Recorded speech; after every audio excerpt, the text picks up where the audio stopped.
Hello, everybody. Good morning. Happy weekend to you. This is November 13th. Thank you for taking the time to stop on by. This is Las Vegas Collectibles. My name is Jonathan. I got the soccer card market pyramid up here. So as I said, I am a noob. I'm completely new to all this stuff. And this is something that I find extremely interesting. This is by James Cards FC. Shout out to him. I actually took screenshots of some of his stuff in this video because I'm trying to educate myself on this, and I freaking love what he put out, the detail that he went into. So please go visit his channel, watch this video on your own so you can learn some more things, his perspective on how to do things. I've never heard of this before. Maybe you have, and if you have, let me know. But in Collectibles, he has this terminology that I've been involved in since 2019. I've set up at shows. I spent multiple tens of thousands of dollars in collectibles since 2019. Just being completely transparent. I've sold a bunch of stuff. I've bought a bunch of stuff. Never heard the term pyramid being used in the collectible investment type of like strategies, like a tool, like using the pyramid as a strategy, as a tool to be a collector and be an investor. It doesn't matter what you're doing. Magic the Gathering, video games, comic books, sports cards. This tool can be used for everything. And so I want to give a shout out to him, and I love learning about new things. So I'm going to share what my takeaways are from his content, and then I just want to put it out there. So that way, again, it's like I'm learning. It's like the first human being who figured out fire. You know, it's like, oh, I got a new tool. And so now I'm messing around with it, and I'm trying to evolve it, and I'm trying to customize it to my needs. And I'll be doing a follow-up video on this, on how it applies to previous videos that I talked about, where like 2022 crash is not like the crash of 1994. This pyramid, I believe, works perfectly with my analogy. So I'll be doing a follow-up video as well. So let's get into this. Let's talk about the soccer card market pyramid as instructed. I'm going to say he was my teacher for this. James Cards FC. Thank you so much, sir. I appreciate you. So this is what my takeaways are. All right, so he talks about the pyramid structure. The pyramid structure is talking about on the top, those are the locks. So if you've never seen this before like me, those locks are the things that the hobby is focused on. So he's very focused on soccer cards. That's his thing. But you could use this for every sport, every collectible brand, right? Every kind of genre. There are the locks. So in his hobby, he's saying that the locks are the hyper focus of the hobby, and that can always sell. Like those will have the most liquidity, those will have the most transactions, those will have that's what everybody will always buy, and everybody can always sell. Like the locks are like the guaranteed movers of the hobby at any given time. And he talks about how the structure changes and evolves every day. And a good analogy of that would be like, let's say Mark McGwire and Sammy Sosa. I'm sure at their time when they were chasing that home run record, you know, everybody was like, oh my God, you could just buy and sell Sammy Sosa and Mark McGwire Big Mac cards all day long. And then the whole steroid thing came out. And now nobody cares about those things. I mean, people still care about them, don't get me wrong, but those aren't the locks. It's a smaller crowd. You're not going to be able to take those to a card show and just move them whenever you want. It evolves, right? When more information comes out, it evolves. Fernando Tatis Jr., his cards were going crazy. You know, they were everywhere. Every show I went to, everybody had all the different freaking rainbow colors of all his refractors and blah, blah, blah. Comes out that he has performance-enhancing drugs. You can't sell those things for $5. Right, so just because they're locks now doesn't mean they'll stay locks. If something comes out about Cristiano Ronaldo using performance-enhancing drugs, I have no information. I'm just saying what if. I have no idea. I have no reason to suspect he is. Well, let's say it comes out. He's not going to be a lock anymore because nobody's going to really care about him anymore. They're actually going to hate him, many, many people. So even though they're in the locks, it's not like they're there forever. The pyramid does change, and he does talk about that. So that's what the locks are. And then in the second part of the pyramid, now his pyramid is kind of like upside down the way he structured it. Second part of the pyramid, he's saying that in the soccer card market, at all times, whoever the player is that's the best in the U.S. men's national team and the best in England, in those two markets, whoever those two best players are, will always have a position in the hobby. So when you go to like sports card shows, when you go to stores, people will focus in on those two players. So for instance, on this board, right, on this his pyramid, the first two rows, the top two rows, there's only one American player, right? Christian Pulisic, the best U.S. men's national team at the time of this video. And I think that's very interesting. And I was kind of comparing it to other hobbies and things, and I can see that. And his argument for U.S. men's national team in England, not Spain, not Portugal, not Argentina, not Brazil, he's saying that if you go anywhere in the hobby, these will be the ones that will sell the most after the locks. So locks are the highest liquidity, the highest volume of sales.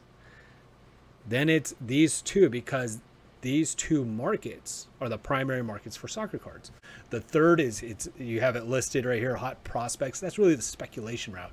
Whatever's hot that year for like the rookies that the hobby thinks will be future locks, right? Like the hot prospects may become the future locks. Like Holland, he has Holland in the locks. Like you could go to any card show in Holland, there'll be a demand for Holland, and people want to buy and sell Holland all day long. Well, just a few years ago, he was a hot prospect. He moved up into the locks, right? So people, the hot prospect level of the pyramid is your speculative area. And so I find this great, this pyramid structure, because it gives you the ability to kind of focus on what you want to collect and invest moving forward. Look, we're all going into hard times, right? We all are. There's people being laid off everywhere, and inflation, recessionary talks constantly. So how do you move forward? I think having a plan is a very smart thing to do, and this is a tool that you can utilize to start your planning. This is not like the save all, the number one tool known. I just learned about this, and I think it's a very valid and very valuable tool. So I want to share it with everybody. And so he talks about the pyramid structure. Again, go to his channel. He seems very educated in this, and I love what he's doing. All right, so he goes into further detail about who the locks are in soccer, and he talks about how they change. The locks in 2020 versus 2021 and 2022, and he talks about why they shift, right? You can see Erling Haaland, wasn't in the 2020 because he was a hot prospect. In 2021, he was no longer a hot prospect. He was a lock. 2022, he's a lock. And he's saying that in 2023, he believes he will be a lock again. Now, anything can happen. He can get injured. It could come out that he's using performance-enhancing drugs. He could get arrested for domestic abuse or something, and then boom, he's out, and he'll never come back. And he talks about some of these locks that may never, ever come back. Neymar Jr., he may never come back. He might, but he may never come back, right? And so, like, just because they're in the locks doesn't mean they'll be there for all time. Same thing with the best U.S. men's national team. And he talks about hot prospects. So he defines his pyramid structure. He gives a great presentation and great details and stuff that you can reference and go back to. That's what I'm doing. That's why I screenshot this stuff. This is a great learning tool, and it's something that I'm going to use to focus my strategies moving forward. And I'm also, like I said, I'm going to do a follow-up video on how this pyramid, how this tool can actually apply to other aspects of life beyond collectibles. And I'm really excited about it. I think it's an amazing, like I said, I think it's an amazing tool. I think it's worth taking your time to look into this if you've never heard of this before. Now, if you've heard about the pyramid for collectibles and investing and collecting, let me know. I mean, honestly, I've never heard of this before. I've watched probably hundreds, and I've probably watched over 1,000 hours of content over the last 3 years. I've talked to dozens, hundreds of people, been a dealer at multiple shows. I've gone to multiple shows, gone to multiple stores. I've bought, like I said, multiple tens of thousands of dollars worth of collectibles over the past 3 years. I've never heard of this. I've never heard of this. And so he has another level of his pyramid. He's talking about the established vintage players. And so Benzema, Maradona, who else did he talk about in here? I forget. But so he has his levels, he defines the levels, and it's easy to understand, and it's easy to adapt his soccer card market pyramid to whatever hobby you're into, right? So I think it's a really valuable tool. I truly hope somebody somebody out there takes the time to really look into this. And he talks about his overall conclusion of his thesis on his pyramid. And so what I did, this is my first go of it, creating a little pyramid. And I wanted to present this as something maybe a little bit more accessible. Plus, it's more of a pyramid for me. More of a triangle, really, right? But so like just some ideas, right? These are my ideas. So like collecting and investing pyramid. What are those locks? What are those things that I believe no matter what will hold value? Now, they may not hold the same value. I still don't believe that collectibles will ever return to the all-time highs that we saw in 2020, 2021. I don't think it's going to happen. Now, I've put out my reasons why, and there you go. So that's just my thought. But these are the things that I believe will maintain and hold their value the longest compared to everything else. And then the next level, instead of just doing like top player for U.S. men's national team, I don't think that is applicable for all genres of collectibles. So I just did a second layer of what I think will be like the medium, like long-term, the potential for long-term, the potential for things to move up into that locked position, right? So I believe some sealed wax would be included in this. I'm not 100% sure which sealed wax, but like the sealed wax for LeBron James, the Topps Chrome for his, that potentially I think can hold value. I'm not a big fan of his, but I think that can hold value. Beyond ABU for Magic the Gathering, there's a lot of sealed products out there I believe will, and again, this is not talking about things that will go to the moon. I'm not talking about that. I'm talking about things that will retain value. It may not be the value you put into it, but it'll hold value. And so I believe the top will maintain and hold the most amount of value. That's what I'm doing with my pyramid. That's what I'm doing with my pyramid.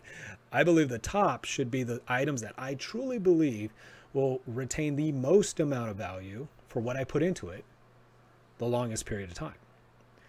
The second level, the second most amount of value. So if I put $100 into that top level of the pyramid, I believe I will retain close to $100 in perpetuity. I'm not saying it's going to go to the moon. I'm just saying the likelihood of me losing the money that I put into it is lower than those other levels. The higher up the pyramid, the less likely you are to lose money.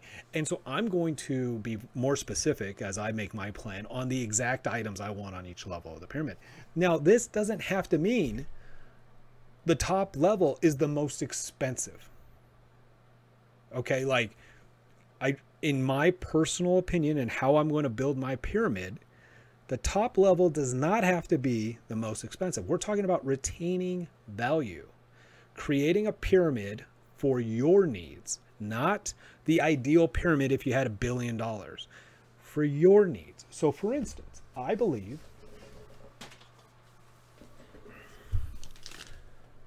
this will not retain its value. This is the new storyline for Amazing Spider-Man. This is Amazing Spider-Man #1. It's got a sketch and signature from In-Hyuk Lee. I think I paid, what did I put it out on the channel? I think I paid like more than $100 for this. Somewhere around $100 for this. Might be $150. I don't think that's going to maintain its value. I would not put that in the top level. I would put that in the bottom level because I believe there is a higher likelihood of me losing money on that than retaining the value. This Kobe Bryant rookie card, 1996 metal, you know, in this weird gem grading ink slab that I'm going to break open and get this Kobe out and give it over to CSG. But I bought this on eBay for 80 bucks. I believe this has a high likelihood of maintaining its value. It's not worth what Power 9 is. It's not worth a Mickey Mantle. It's not worth a Jordan rookie. It's not worth Golden Age comic books, no. But the $80 I put in this, and then the 20, let's just call it $25 more. So let's just say $100. I put $100 into this card. Say $120 into this card. I believe this has a high likelihood of maintaining $120 for a very long time. Will it? I don't know. I can't see the future. I can't. I can speculate all day long, and I put out my perspectives all day long. But my point of showing you these things is to clearly state this pyramid should be custom to you. I put some examples up here of like more of an ideal type of situation. If you had the ability to buy Power 9, especially now, I believe it would retain its value for a very long period of time. I don't believe in the future of cardboard. I believe in 20 to 40 years, I believe a lot of cardboard is going to die out. But I still think Power 9 will retain value, especially out of all the possible physical collectibles you could do. Power 9, Jordan Rookies, Mickey Mantle, Golden Age, comic books, I believe all those have the highest likelihood of maintaining value. And so I put some other categories up here, some keywords to kind of get you thinking about different levels. And so like on the bottom level, you know, ultra modern cards, you know, if you hear somebody talking about speculating on something, that should be at the bottom level. And really this is going to guide your decision making. It's going to guide my decision making until I find a better tool, because as we learn, we adapt and we use new tools as we can, right? But as of right now, this is the best tool that I have for making a plan to get me through the recessionary period and to really focus my resources, time and money, into the things that I believe will be the best value long term. So I'm going to put the majority of my resources in that top pyramid. I still like all these different sectors, right? So I'm going to put some resources on that second level and then some resources on that bottom level, but it will be proportionate to the amount of value that I believe will be in each of those levels. So for instance, at that top level, maybe I believe when I'm done and I create my plan, maybe I'll say that in that top level, my resources, I believe that 80% to, 80% or more of the resources I put in there will still be in there in 20 years. Because I believe in defining your goals. So if you're going to get in that level of pyramid, why are you even doing it? For me, I'm putting everything I put into collectibles, and I've put this out on another video about defining your goals when it comes to collectibles. Everything that I put into collectibles, this Kobe Bryant card, this comic book, if it doesn't sell immediately, I'm holding on to everything for 20 years. And the reason being is because I plan on paying off my house in 20 years. I have investment accounts, I have emergency funds, I have everything else going on. This is expendable income. So I'm using physical collectible assets to store value and kind of having fun, right? Because I enjoy it and I want to have fun with it. I have other assets to store value, but in 20 years, my house should be paid off. And I'm going to want to buy a second property. That's my defined goal. So all my collectibles, if anything is still here in 20 years, it's out. It's eBay 99 cents. Whatever I get for it, I get for it. And I'm putting that money towards my second house. If I get $1 million and $1 in 20 years, I'm getting a second house, and that's all that matters. So I believe that top row, I'm most likely in my thought process currently, that top row, I will be putting money into collectibles that I believe in 20 years will retain at least 80% of its value. So if I put $100 into this Kobe Bryant card, I believe in 20 years, it'll be worth at least $80. So if I put $100 into this, in 20 years, I believe I'll get at least $80 back. And that's going to be my top row. So 80% of whatever I put into it. The second row is going to be 50 to 80, 50 to 80%. So if I believed this would be worth only 50 to 80%, I would put it and categorize it into that second row. The third row, I'm saying that could be worth 0 to 50%. I have no idea what it's going to be, right? But I don't put any of my resources, time or money, into that bottom row that I want some kind of return, even if it's just a freaking penny in 20 years. That bottom row, I put money in there, I don't expect anything back. And that's how I'm going to focus. And this is the tool that I'm going to use moving forward, especially through the potential dark times that we might be heading into for the next few years. And if that made sense to you, maybe you could use this kind of tool to help you. And this is going to help me. And remember, this is not necessarily just for money. This is for your time. This is for all your resources that you put into your collectibles. All right. So I hope that helps people out there. I hope that gives somebody some kind of tool to kind of focus moving forward. If you don't have a tool to help you focus, maybe this will help you. Define your pyramid levels and define the actual items, and then define why you're even doing it. Like I said, for me, everything that I put into this pyramid is for 20 years, selling out, buying a second house. What's your goal? And maybe your goal is in 5 years, you want to buy a motorcycle. Maybe your goal is in 50 years, you want to buy water rights in Montana. Define your goal. It makes life so much more easier when you can define things and focus. And that's just me. That's this tool. Take care, everybody. I wish you nothing but the best.